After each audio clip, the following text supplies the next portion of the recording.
Hi, this is Jay Jackson, and we are inviting you to join us for Hope Springs Eternal. With me are Ricky Ricks.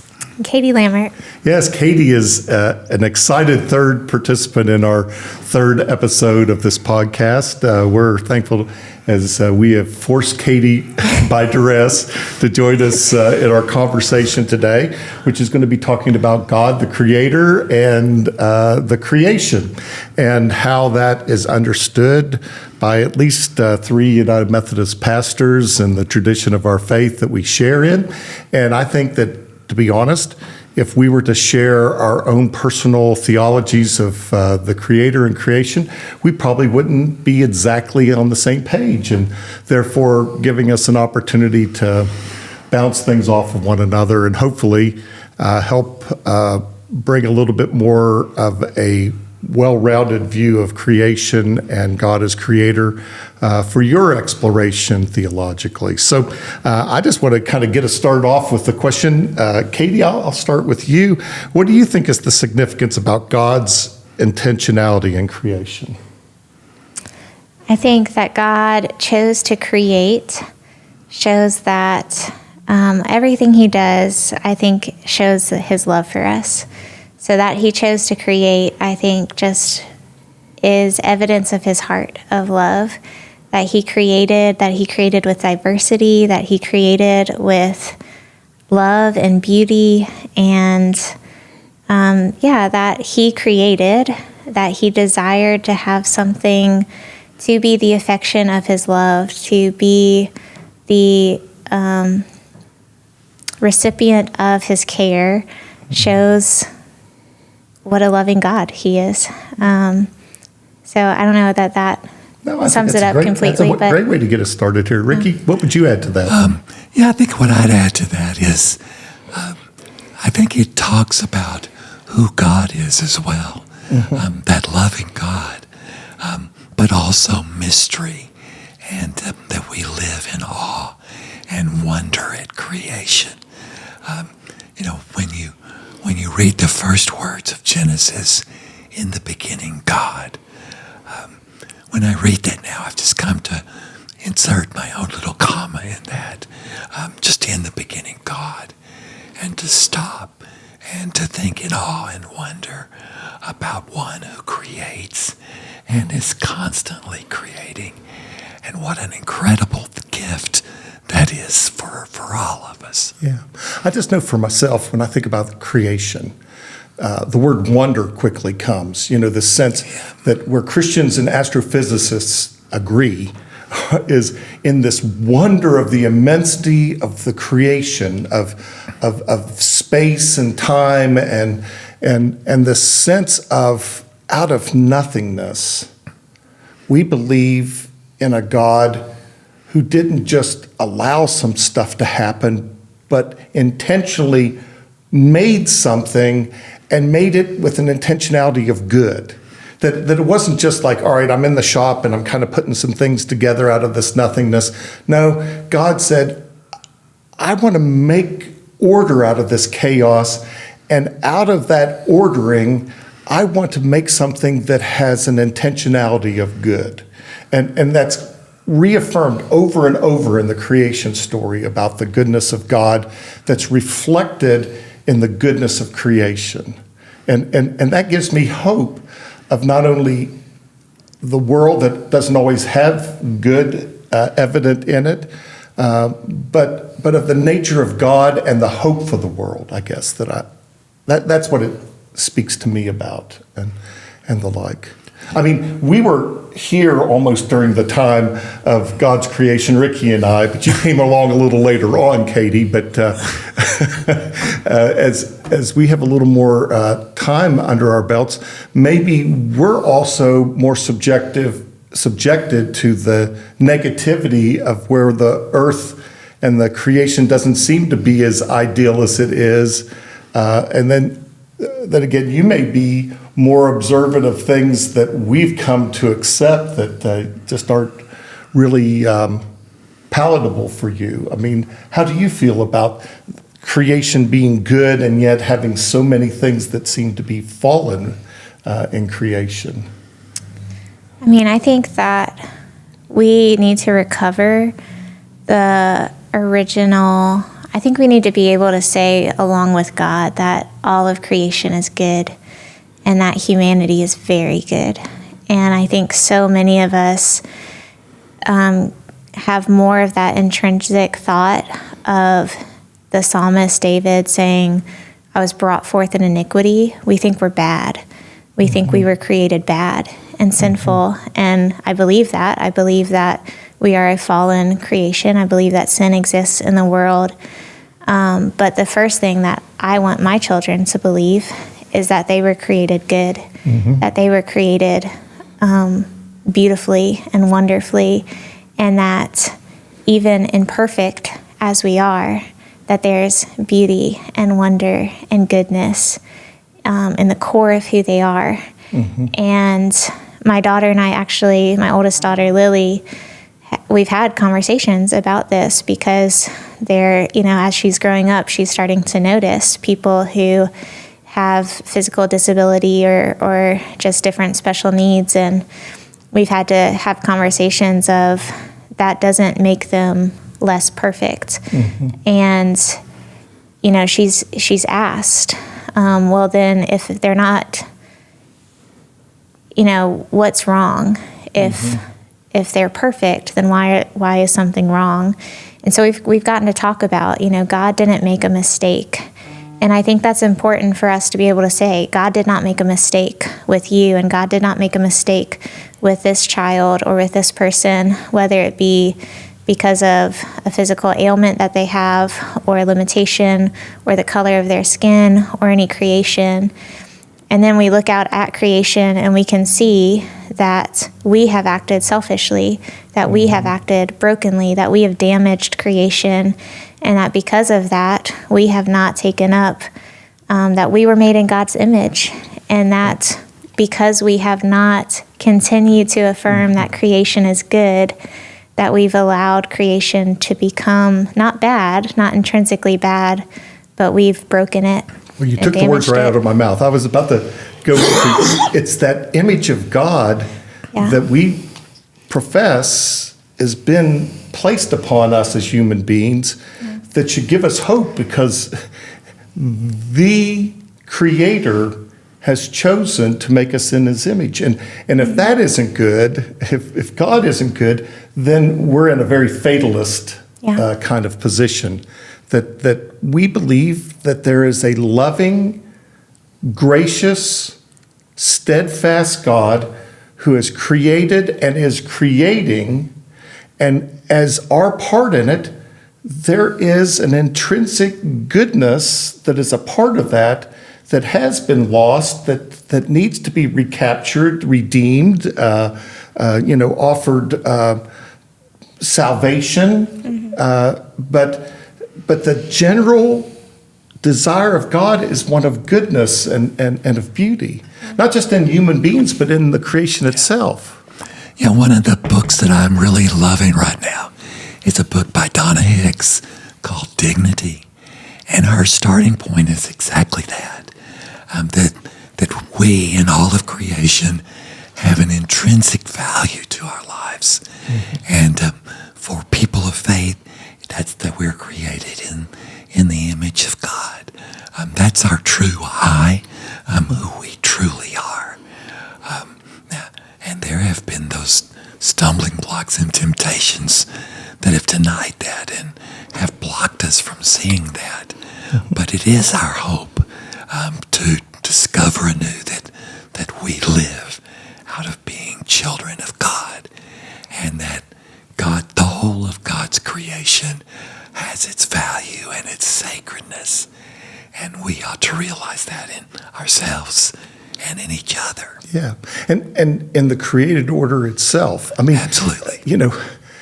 I think a lot of people still today fall into the trap of believing creation is God rather than reflective of God, and that there is this beauty, there's this intricacy, there's this hopefulness and just mystery to creation that is reflective of God and the best of who God is and how God has come to reveal God to us.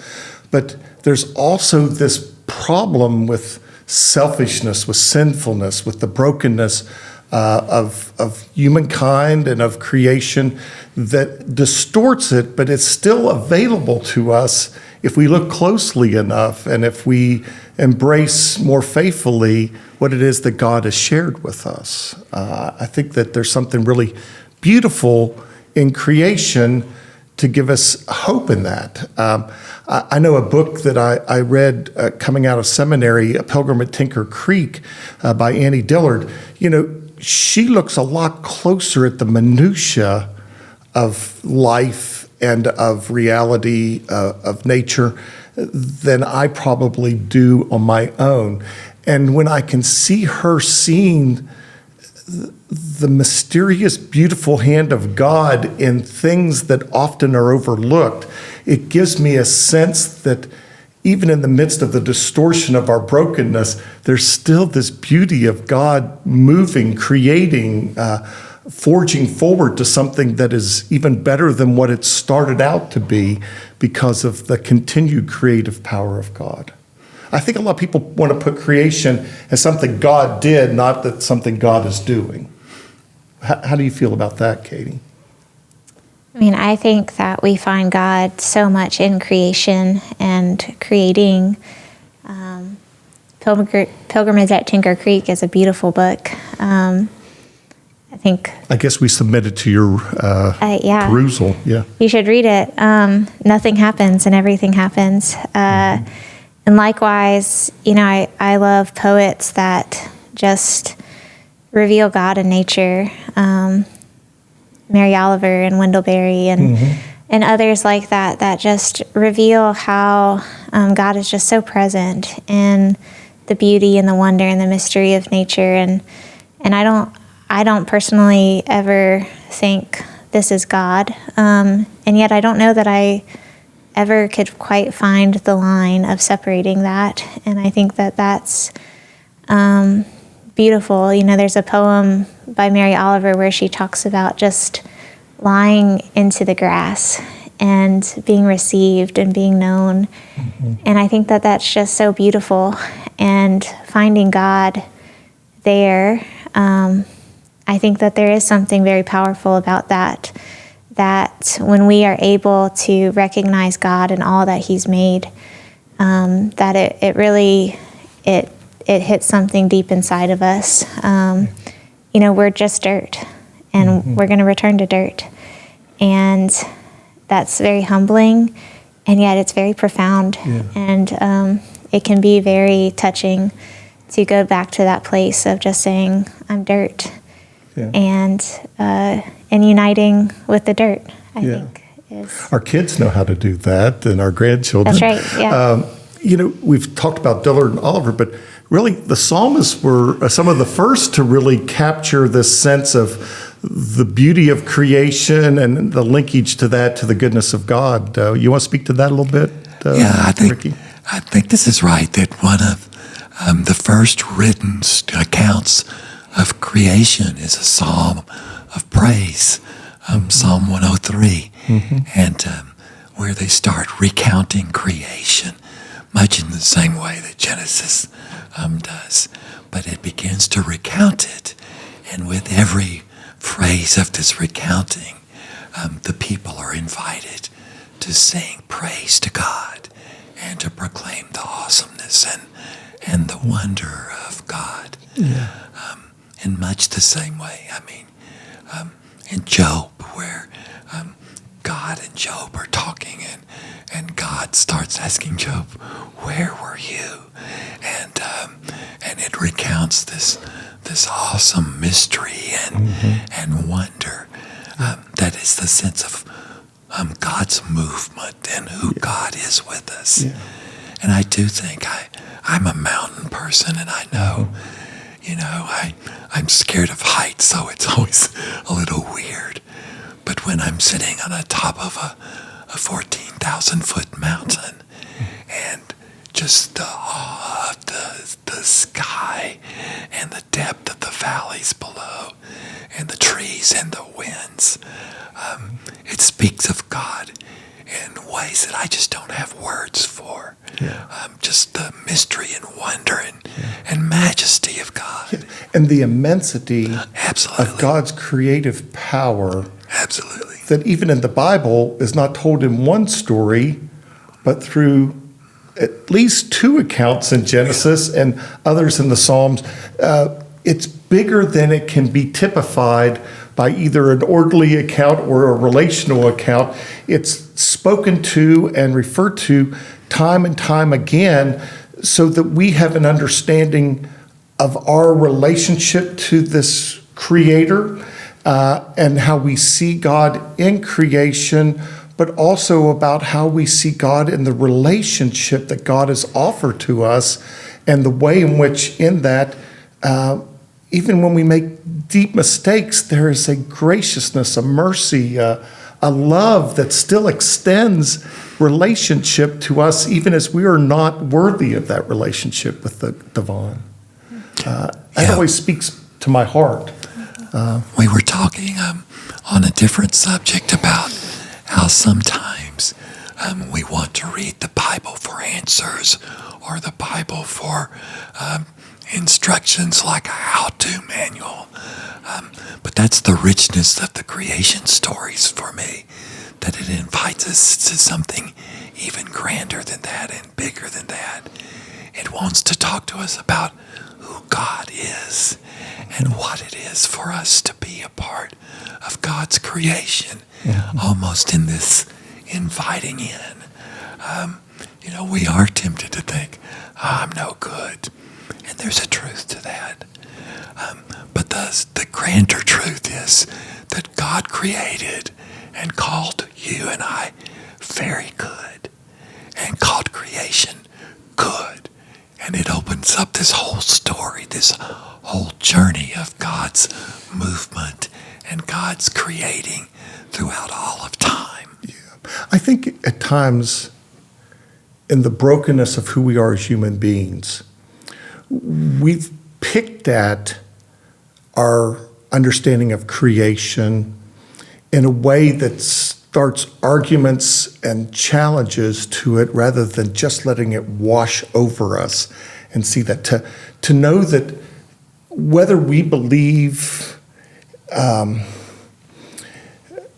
deeply in science that tells us that many of these things happened over millions of years, long time, that doesn't diminish the sense that there was still an ordering out of chaos that has been verified by science. Yeah. It just doesn't do it in the same kind of time frame as the literary tool of creation in 6 days with a day of rest, which was obviously a story that helped to order the daily movements of a community that sought to work 6 days but give the seventh day to God and Sabbath. That there were intentionalities in that were never meant to be understood as literal, but does affirm an ordering that God is a part of. And then balances that with this relational story of Adam and Eve and the garden and Eden and all that. And even in the brokenness that was quickly, realized that God still wants relationship with the created order, with human beings. It's a beautiful story that we sometimes get caught up in the details and the arguments and the assessments.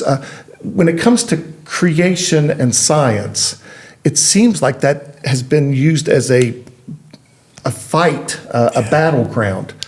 And yet for me, it's not answering the same questions. Faith answers the who and the why. A God with good intentionality has created. Science gives us some of the details of how that came to be and when it took place, but never trying to undermine the creative power of God with an intentionality for good that I rest my reality upon.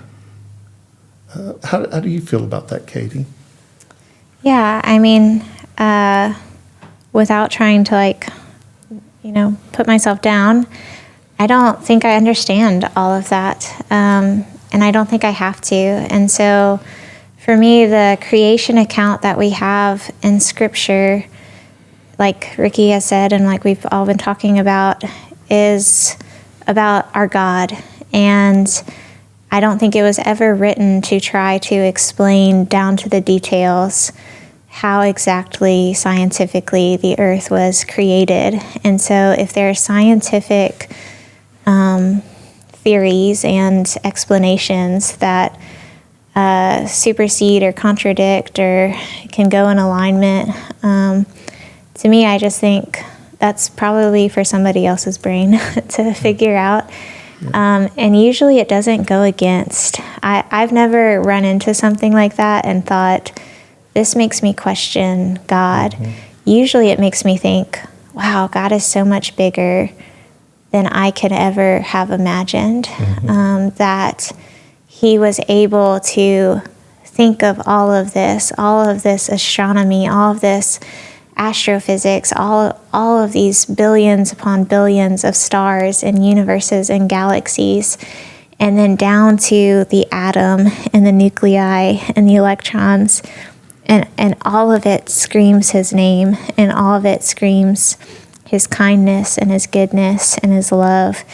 And so I've never really, I'm sure at some point I had to wrestle with, is this a literal creation account? But when at the point in time that I had to say, I don't really think so, it was never a, wow, I don't think I can trust God. It was one of those where this is so much bigger than I could have ever possibly understood. Yeah. I think that a lot of people don't realize there were many cultural understandings of creation that were indicative of how people saw reality and then perceived the divine out of that.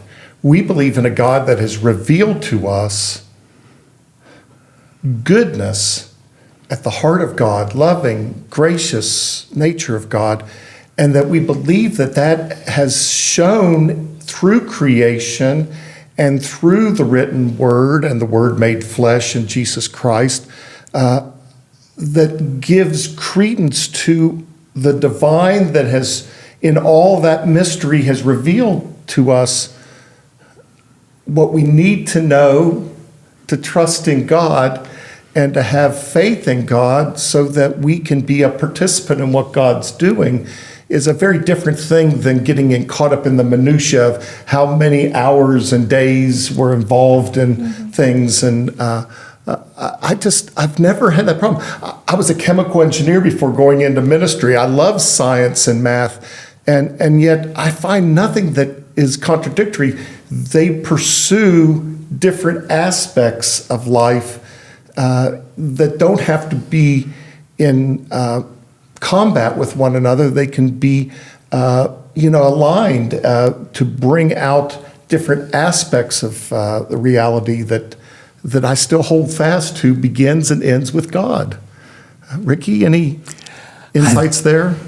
I think so. I mean, I have friends to this day who will say, they take the 6 days literally, and they have to do that for their faith. And I don't have a problem with that if that's how they want, so long as what I still hope for them is that we're not hung up on those things, that we are looking at what it says about how God is moving among us, how God is creating, and how there is sense of this sacred community with all that is, from the smallest nuclei to 14,000-foot mountains, and now, when it talks about God moving across the face of the deeps, I just go, wow.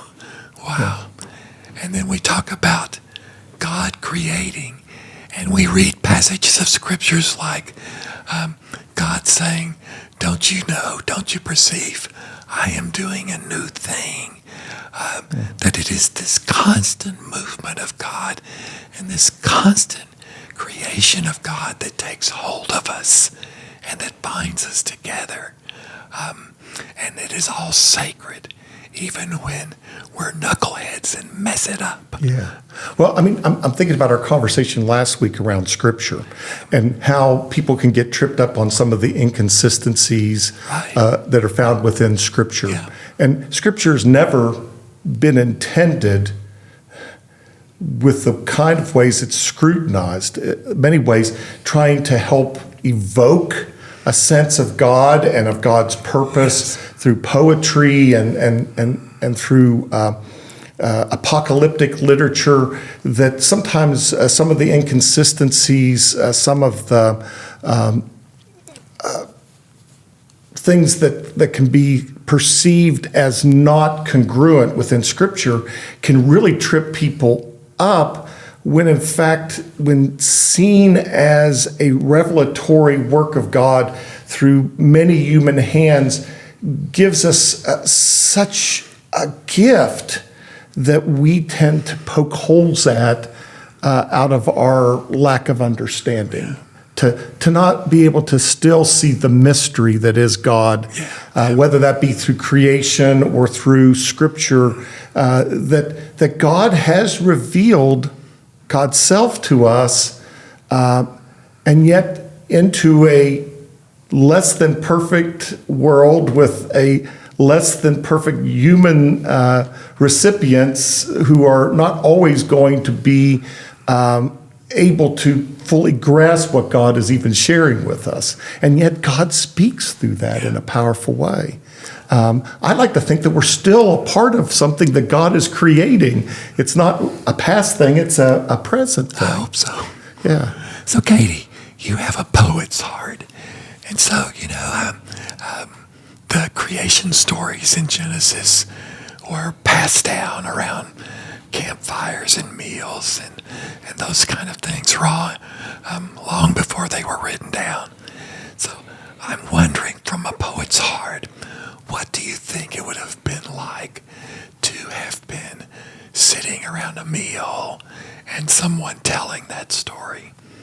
What would it have done for the people? I mean, I think it would just be like telling a bedtime story to a child, which maybe is just the season of life I'm in, but that's the kind of stories I get to tell right now on daily. And I think it just inspires imagination and wonder, and it's just an ever-widening view of God and of creation and of vastness. And yeah, I just think, the picture I get in my head is just this motion of this ever widening. That if you can imagine, if they're telling that around a campfire, I can imagine being in Haiti and literally being able to see the Milky Way galaxy, and at the same time being able to see the bioluminescent algae in the water, and hearing somebody say, in the beginning, there was just darkness, and darkness covered the face of the water, but God was there, and then light, and seeing the stars, and hearing that, and just your mind is just calling to visual imagination, all of these creatures, great and small, and just seeing that, and one after another being called into memory, and then going even bigger than that. And y'all know that I'm a wildly imaginative person, and I like, if you can believe it, believe it. And so it's just like, in my head, it's think of the biggest thing you can think of God creating, and then go even wider, and go even deeper, and go even higher. And then to hear, and then he made you like him. He made man and woman like him, and he called you very good, and he loved you, And he gave us a purpose. Yeah. I mean, I think this is the part of the continued creation that we take for granted, is that God made humankind in God's image with a purpose of stewardship. Right. And I'm from an earlier generation than Katie, but we all have a role as we become a part of that unfolding story of being stewards. And I have to say, I came out of a time where there was awareness of maybe improper stewardship of the resources that we had, where we're continuing to go through questioning about the issues that humankind has caused for the environment, where we have maybe not been the kind of participants in stewarding what God has offered to us. As I went on my national park tour last summer, oh, how beautiful those places are, and yet how hard it is to find that beauty in the places where human beings inhabit, because we have transformed it in some cases to the detriment of that creation. And how are we taking good care of the land, the water, the air? And I know some people are like saying, what is that preacher talking about there? But we have a role in caring for creation and being good ecological stewards of what's going on. And I think that's a part of this creative sense of how we are trying to, where we've made wrong steps, to clean up the messes that we have caused, to right some of those wrongs, to do things in a different kind of way. I'm hopeful for the ongoing creative sense of human beings owning our responsibility and where we've damaged God's creation rather than furthered it into magnificence. What do you think about that, Ricky? I think everything is sacred. I think everything that God has created is sacred. Just in the same way we talk about loving God and loving our neighbors as ourselves, I think part of our neighbors is everything that God has created, and that we do have a duty to use well, to be good stewards, but to respect the wonder of everything that God has created. I think that goes to what Jesus will teach about how we deal with each other. It's born out of that creation story. How we will live in wonder with living God's wonder is born out of that story. And certainly the world around us. When my oldest was born, he was had to be life flighted to Dallas and to Methodist Hospital there, and I'll always remember it. It was one of the conversion points of my life, because he was in the neonatal ICU and he was full term. He couldn't breathe on his own. But I looked around and there were these pound and a half babies all around him. And it really struck me, the wonder and miracle of creation. And it struck me the fragility of all of life, that is something that needs to be tended and cared for. And I've got to say, that was really one of the most holiest moments of my life, even in the midst of fear, because it was just filled with this notion that God is here, and that this is a good gift from God. Yeah. Katie, thoughts?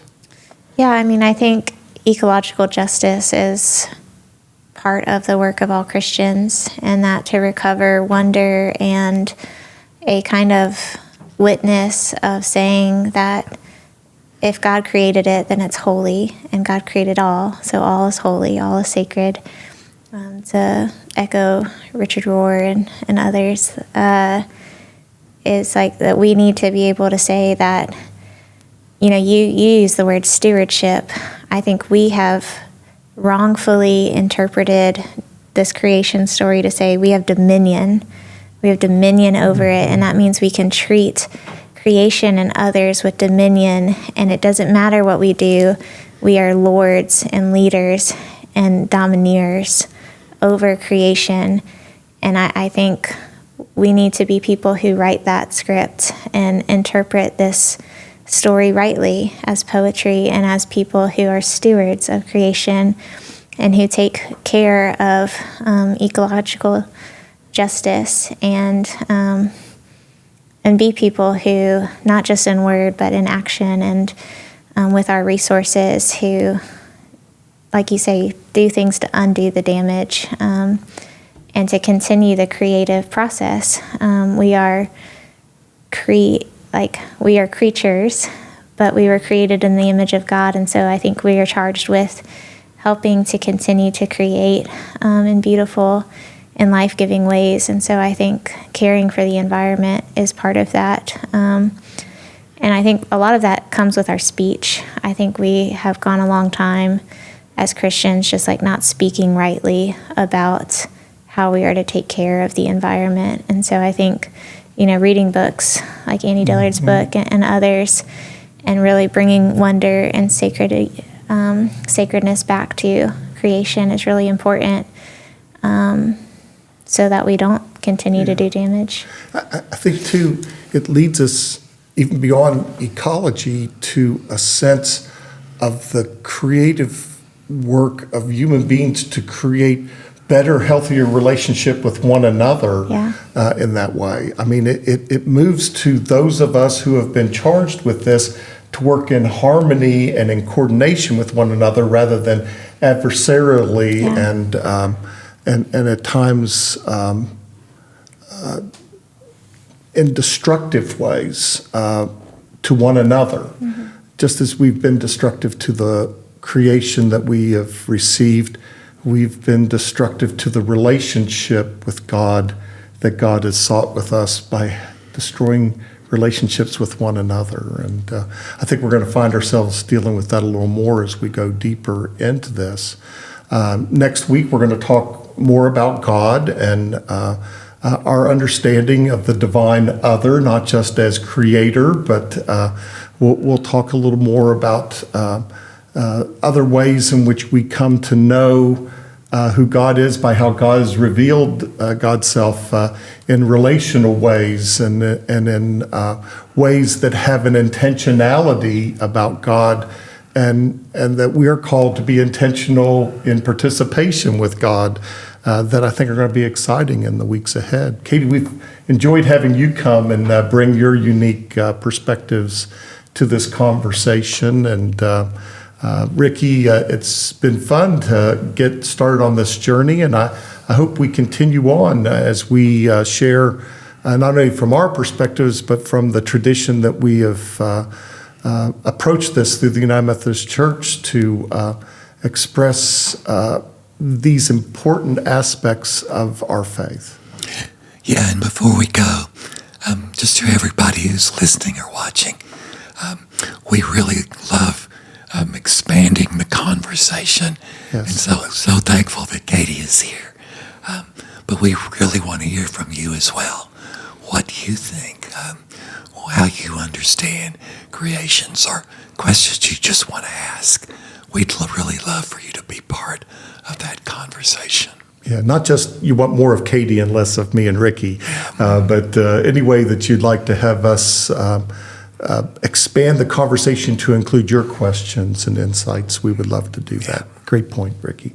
Katie, Ricky, it's been fun. We look forward to seeing you come back and join us again for Hope Springs Eternal. Bye-bye.